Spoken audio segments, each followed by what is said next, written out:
Hi everybody, I'm Bree the Plant Lady. And I'm Aiden. And today we are using the flamethrower. Aiden got this for my birthday or for Christmas last year, and today's the first day we've used it. Yeah. So it's been a year of having it, which is completely ridiculous. And we just flamethrowed a bunch of weeds that were green and a little difficult to burn. Yeah.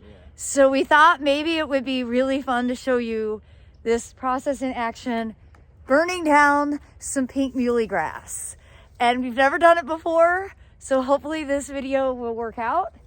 And then I will say, I think this is a tool that every gardener should have just because it's for its own entertainment sake. It's awesome. Okay, let me turn the camera around and we're gonna film our debut of cutting down or burning down native ornamental grasses. Well, I think it's working. Hopefully it doesn't burn everything.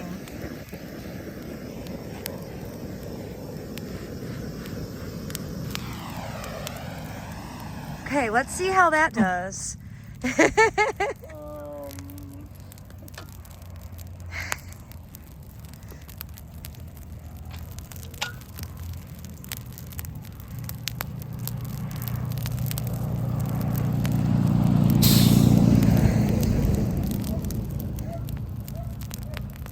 Wow, look, it's like coral. So it's definitely charring some other stuff, but I don't care really about any of these plants. So this is a whole lot easier than cutting them down. Yes.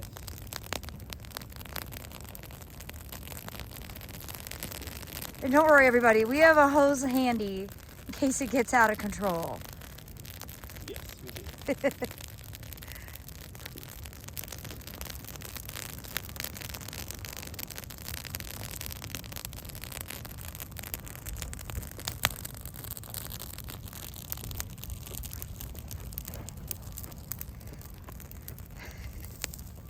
We are unsupervised. David's not home.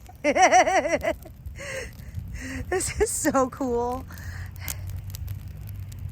This is gonna make dealing with the native borders a lot easier when we need to do cutbacks. Instead, we'll just do burnbacks. Oh, yeah.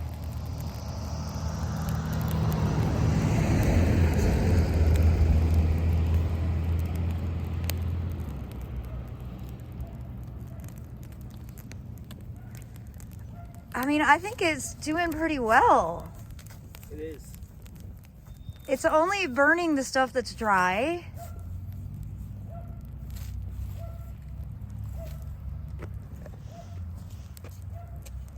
Look at that.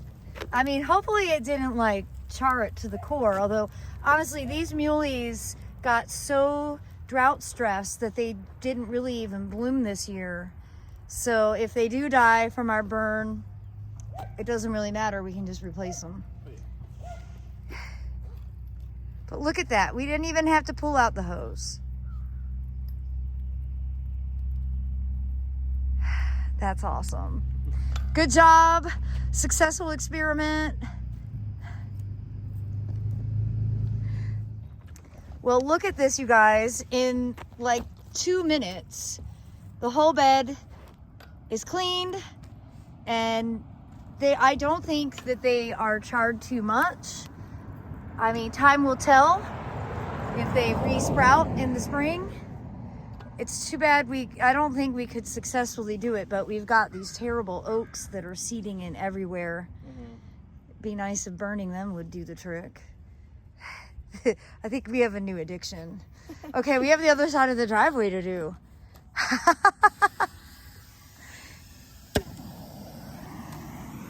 I think if you just light each one on fire, you don't even have to hold it for very long.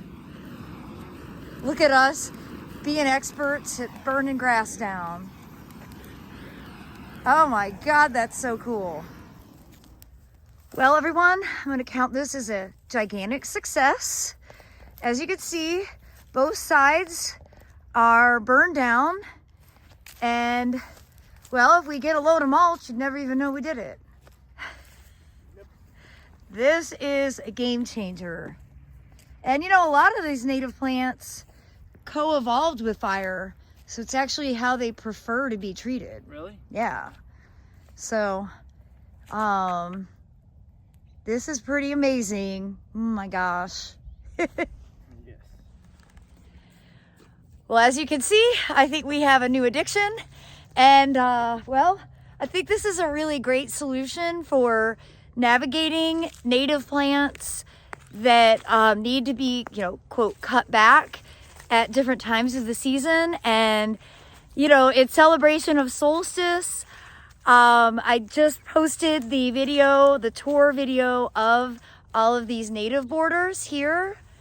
And you can see we have tons of ornamental grasses. So this just might be long-term, exactly how we maintain these beds, doing just some flame throwing to cut back everything. And I think that in the future, it's gonna just really make a great thing for maintenance. But also, I think will help provide some important nutrients to these plants that, you know, are from environments that would occasionally burn. Well, I have a lot of research to do, but I'm definitely excited about it, in case you can't tell. So I do hope you'll be inspired by this. And as always, thanks so much for watching. And I hope that you are having a wonderful solstice and a first day of winter.